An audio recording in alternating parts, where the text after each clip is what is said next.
Hello दोस्तों, हम आपके बीच फिर से बहुत इम्पोर्टेंट चैप्टर लेकर आए हैं जो किसी भी एग्ज़ाम से संबंधित है। किसी भी एग्ज़ाम में ये क्वेश्चन पूछा जाता है इससे संबंधित, जो आज भारतीय संविधान के बारे में हम पढ़ेंगे। वन लाइनर क्वेश्चन और बहुत ही हॉट क्वेश्चन है।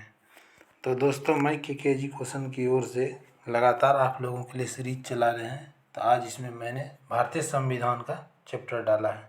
तो चलिए समय ना बर्बाद करते हुए हम अपने लक्ष्य की ओर चलते हैं।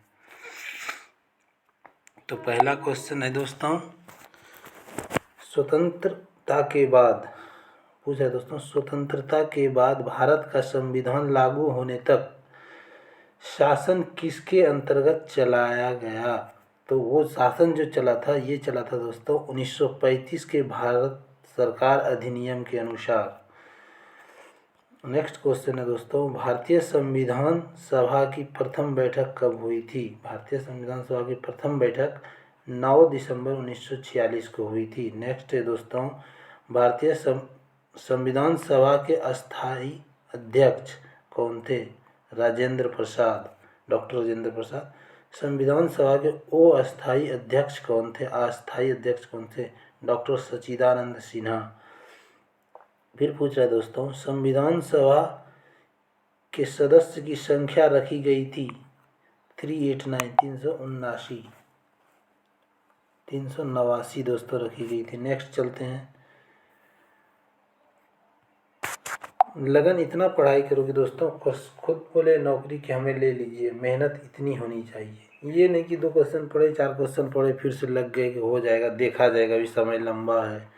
तो समय किसी का इंतज़ार नहीं करता है, मेहनत करते रहिए। जो मेहनत करेगा उसी के लिए समय इंतज़ार करता है। ऐसे जो देखते दोस्तों कि किसी का नौकरी लग गया, बोलते कि वो पढ़ नहीं पढ़ता था इसे लग गया, नहीं, उसके पीछे उसका लगन और मेहनत होता है दोस्तों। बहुत मेहनत करनी पड़ती है आज के डेटों में नौकरी के लिए।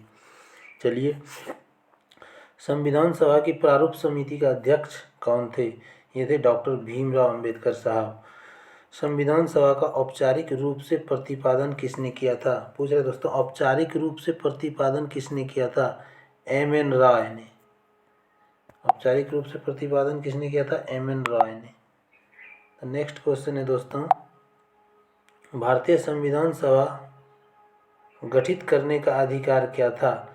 कैबिनेट मिशन योजना 1946 को आधार बनाया गया था।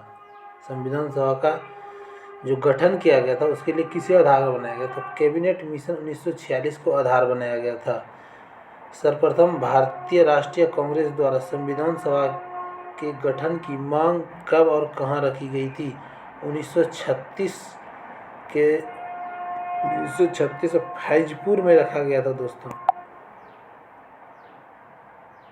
इसे मैं डीप से भी पढ़ाऊँगा, लेकिन अभी क्या है कि परीक्षा बहुत नज़दीक आ गया, इसलिए मैं जल्दी जल्दी सोचता हूँ कि ऐसा क्वेश्चन पढ़ाया जाए जो कि परीक्षा की पर्पज़ से हो।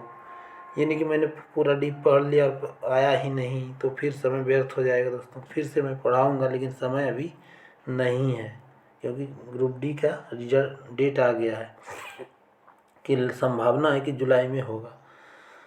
तो चलिए पढ़ते हैं आगे। भारत के पुनर्गठन के फलस्वरूप 1947 तक संविधान सभा में सदस्यों की संख्या कितनी रह गई थी।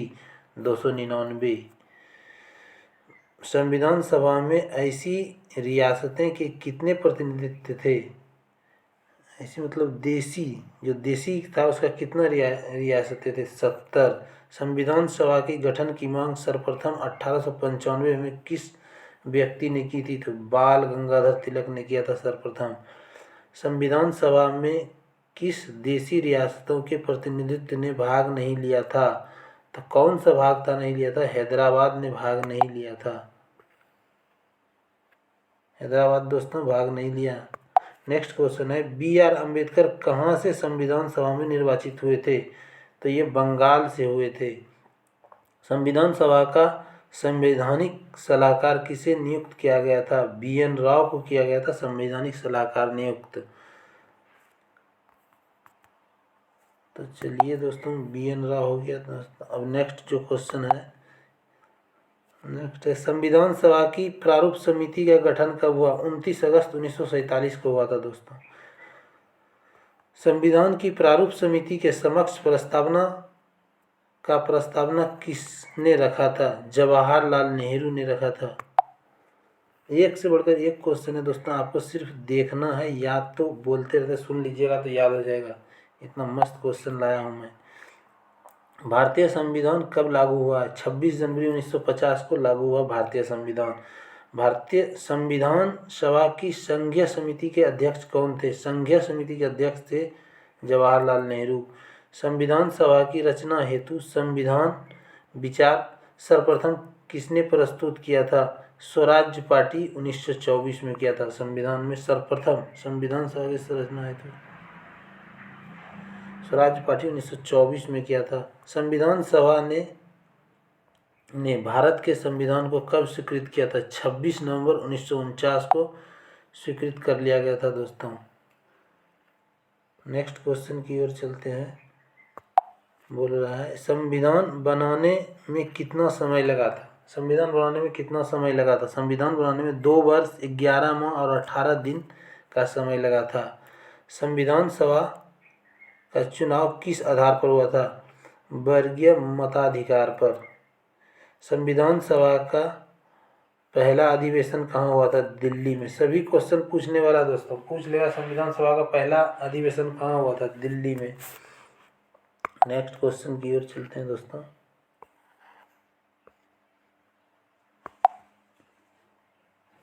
ये साफ क्वेश्चन है, चलो पढ़ते हैं, कोई बात नहीं है, थोड़ा ये डिस्टर्ब हो गया दोस्तों। चलिए ठीक दिख रहा है ना साफ साफ, तो थोड़ा लाइट का प्रॉब्लम आ गया दोस्तों। मूल संविधान में कितने अनुच्छेद थे? 395। मूल संविधान में कितनी अनुसूची थी? 8 अनुसूची थी दोस्तों। संविधान में कितने अध्याय हैं? 22। वर्तमान संविधान में कितने अनुच्छेद हैं? तो वर्तमान समय में जो अनुच्छेद है वो 395 अनुच्छेद, परंतु धाराएं के आधार पर इनकी संख्या बढ़कर 448 हो चुकी है। धारा के आधार पर अगर पूछेगा दोस्तों कि धारा के आधार पर कितना है, तो 448 हो चुका है बढ़कर। नेक्स्ट है दोस्तों, वर्तमान समय में संविधान में कितनी अनुसूची है? 12। 1940 में ब्रिटिश सरकार ने संविधान सभा की मांग को किसके तहत पहली बार आधिकारिक रूप से स्वीकार किया था? अगस्त प्रस्ताव था दोस्तों। इसके समक्ष पहली बार अंग्रेज ने आधिकारिक रूप से स्वीकार किया था भारतीय संविधान की मांग को। नेहरू जी ने उद्देश्य प्रस्ताव कब पेश किया था? 13 दिसंबर 1946 को नेहरू जी ने उद्देश्य प्रस्ताव प्रस्तुत किए थे।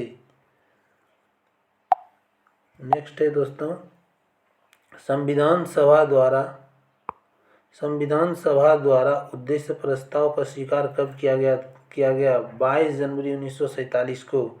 संविधान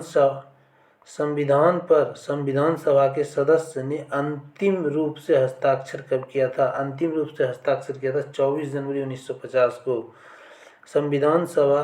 संविधान का प्रथम वचन कब हुआ था? 4 नवंबर 1948 से लेकर 9 नवंबर 1948 तक। संविधान का दूसरा वचन कब हुआ था? 15 नवंबर 1948 से लेकर 17 अक्टूबर 1949 तक। वचन होना बैठक होता है दोस्तों। संविधान सभा का तीसरा वचन कब हुआ था? 14 नवंबर 1949 से 26 जनवरी 1949 तक। संविधान सभा की संचालन समिति के अध्यक्ष कौन थे? डॉक्टर राजेंद्र प्रसाद। संविधान के प्रारूप पर कितने दिन बहस हुई थी? 114 दिन तक प्रारूप पर बहस हुआ था दोस्तों। नेक्स्ट है दोस्तों, संविधान सभा के कुल कितने अधिवेशन हुए थे? तो 12 अधिवेशन हुए थे दोस्तों। नेक्स्ट है, संविधान सभा को भारतीय संसद में कब परिवर्तित किया गया था? तो संविधान सभा को भारतीय संसद में 24 जनवरी 1950 को परिवर्तित कर लिया गया था। नेक्स्ट है दोस्तों, भारत कब गणतंत्र बना? 26 जनवरी 1950 को। 26 जनवरी 1950 को संविधान को लागू करने का क्या कारण था?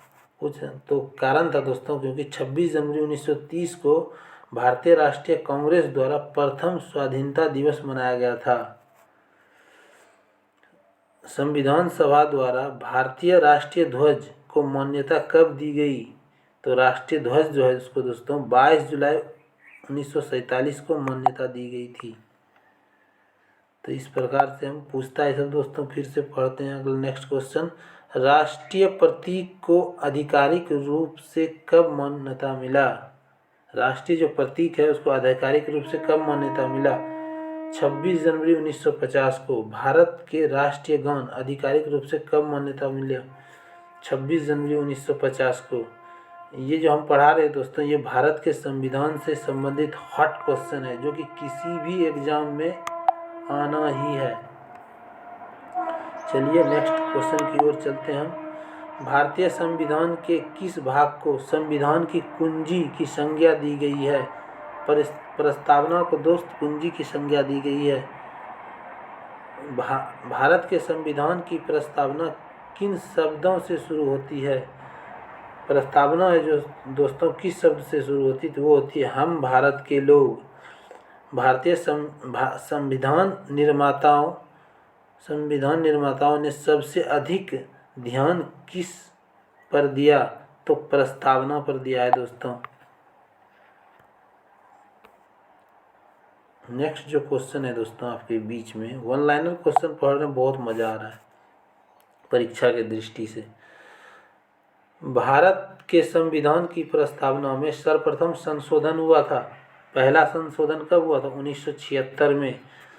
संविधान की प्रस्तावना के अनुसार भारत किस प्रकार का राष्ट्र है? भारत एक धर्मनिरपेक्ष राष्ट्र है। भारत एक धर्मनिरपेक्ष राष्ट्र है, इसका अर्थ क्या है? इसका अर्थ है दोस्तों, यह किसी निश्चित धर्म का समर्थन नहीं करता है। भारत के संविधान एक धर्मनिरपेक्ष राज्य है दोस्तों। तो नेक्स्ट आ गया, भारतीय संविधान की उद्देशिका में परिवर्तन किस संशोधन अधिनियम में किया गया था?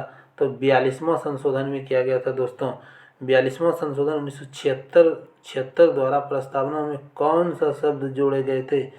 ये जोड़ा गया था दोस्तों समाजवादी, धर्मनिरपेक्ष व अखंडता, इंदिरा गांधी के सरकार में।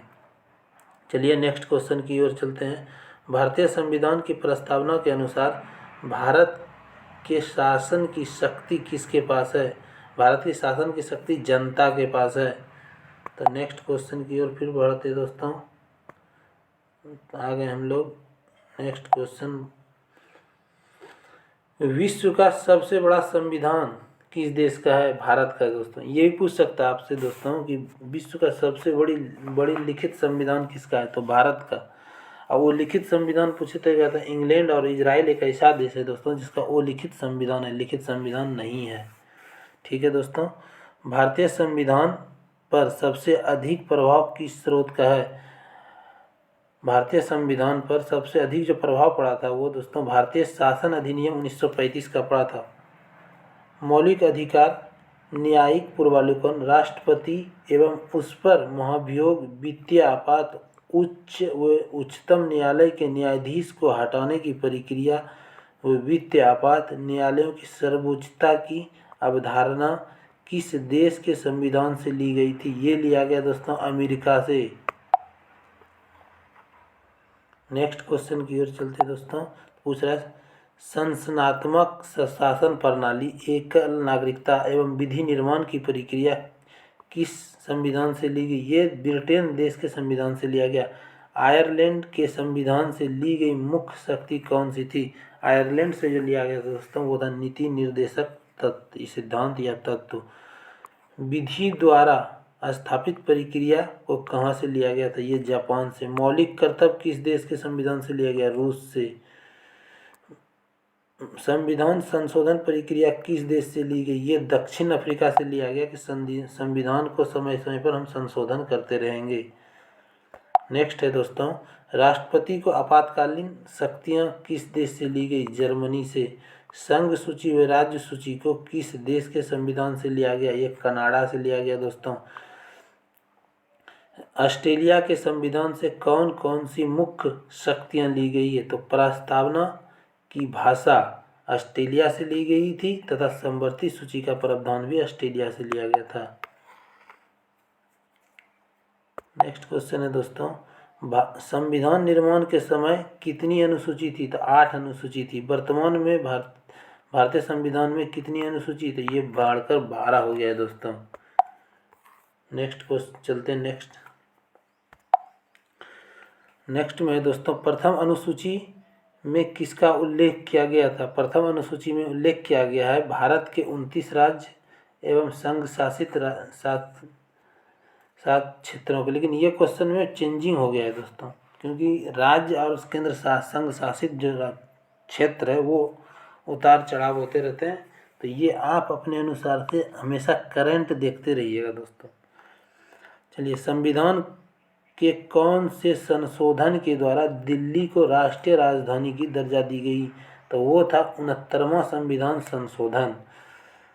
द्वितीय अनुसूची में किसका उल्लेख किया गया? तो द्वितीय अनुसूची में विभिन्न पदाधिकारियों के वेतन एवं भत्ते पेंशन का उल्लेख किया गया है। नेक्स्ट है दोस्तों, तृतीय अनुसूची में किसका उल्लेख किया गया है? तो तृतीय अनुसूची में किया गया दोस्तों, पद ग्रहण के समय ली जाने वाली शपथ के बारे में बताया गया है। चौथी अनुसूची में किसका विवरण दिया गया है? तो चौथी अनुसूची में दिया गया दोस्तों, राज्यसभा में राज्यों एवं संघीय क्षेत्रों का प्रतिनिधित्व के बारे में उल्लेख किया गया है। पाँचवीं जो है दोस्तों, पाँचवीं अनुसूची में किसका उल्लेख किया गया है? अनुसूचित क्षेत्रों एवं अनुसूचित जनजाति के प्रशासन का नियंत्रण के बारे में दिया गया। कहाँ? पाँचवीं में। और छठी में क्या दिया गया दोस्तों? छठी में दिया गया दोस्तों, छठी अनुसूची में इसका प्रावधान दिया गया है। छठी अनुसूची में दिया असम, मेघालय, त्रिपुरा, मिजोरम जनजाति के क्षेत्रों का प्रशासन के बारे में दिया गया है। सातवीं अनुसूची में किसका उल्लेख किया गया दोस्तों? तो केंद्र एवं राज्य के बीच शक्तियों का बंटवारा कैसे होगा, यह 7वीं अनुसूची में बताया गया है। नेक्स्ट जो है दोस्तों, नेक्स्ट है कि इसके अंतर्गत कितनी अनुसूची आती है? किसके अंतर्गत? 3। तो संघ सूची, राज्य सूची और समवर्ती सूची, 3 सूची इसके अंतर्गत आती है दोस्तों। नेक्स्ट है, संघ सूची में किसका उल्लेख है? तो संघ सूची में किसका उल्लेख है? इस सूची में दिए गए विषय पर केंद्र सरकार कानून बनाती है। जो संघ सूची होगा दोस्तों, उस पर कोई भी कानून अगर बनाना हो तो वो कौन बनाएगा? केंद्र सरकार बना सकता है। संविधान को लागू होने के समय इनमें कितने विषय थे? तो विषय थे 97। वर्तमान समय में इसमें कितने विषय हैं? 98। फिर दोस्तों, राज्य सूची जो है, राज्य सूची किसका उल्लेख करता है? तो जैसे केंद्र सरकार संघ सूची पर कानून बना सकता है, उसी प्रकार राज्य सरकार राज्य सूची पर कानून बनाने के अधिकारी हैं। संविधान लागू होने के समय राज्य सूची के अंतर्गत कितने विषय को रखा गया था? तो 66 था दोस्तों। वर्तमान समय में इसमें कितने विषय हैं? 62 दोस्तों विषय हैं, जो कि राज्य सूची में अभी भी है। समवर्ती सूची में किसका उल्लेख किया गया है? तो समवर्ती सूची में उल्लेख किया गया दोस्तों, समवर्ती सूची में उल्लेख किया गया है। समवर्ती सूची में किसका उल्लेख? इस सूची में दिए गए विषय पर केंद्र एवं राज्य दोनों ही कानून बना सकता है। उसका कुछ कंडीशन होता है कि केंद्र बनाएगा कि राज्य। जब हम आपको सब्जेक्टिव बताएंगे इसके बारे में पूरा डीपली, तो हम पूरा डील करके बताएंगे, एक एक चीज तोड़ कर बताएंगे। अभी परीक्षा को देखते हुए कम समय में पूरी संविधान का निचोड़ हमने दे रहे हैं। तो संविधान के लागू होने के समय समवर्ती सूची में कितने विषय थे? तो 47 विषय थे दोस्तों। वर्तमान समय में कितने विषय हैं? तो 52। अब नेक्स्ट जो है दोस्तों पूछ रहा है सूची का प्रावधान किस राज्य से संबंधित नहीं है। पहले था दोस्तों जम्मू कश्मीर में ये चीज़ नहीं चलता था, जो अब के लिए लागू नहीं है, क्योंकि धारा 370 को मोदी सरकार ने हटा दिया गया, तो इसलिए अब इसको पढ़ना जरूरी नहीं। नेक्स्ट क्वेश्चन चलते हैं। 8वीं अनुसूची में किसका उल्लेख किया गया है। 8वीं अनुसूची में भाषा का उल्लेख है। 8वीं अनुसूची में 22 भाषा का उल्लेख है दोस्तों। मूल रूप से इन अनुसूची में कितनी भाषाएं हैं, तो मूल रूप से इनमें 14 भाषा जोड़े हैं दोस्तों। तो आज के लिए हम यहीं तक हैं दोस्तों। जो आपको बताएं क्वेश्चन वो संविधान का निचोड़ था। तो इससे संबंधित कोई भी अगर दिक्कत और ट्रबल हो तो मेरे कमेंट बॉक्स में लिखें और इसे ज़्यादा से ज़्यादा शेयर करें दोस्तों, अपने दोस्तों तक पहुँचाएं। किसी कारण उसे भी हेल्प हो जाए तो इसमें आपका और हमारा क्या जाता है। भारत की नौकरी पर सभी का बराबर अधिकार है। चलिए दोस्तों, गुड बाय, धन्यवाद।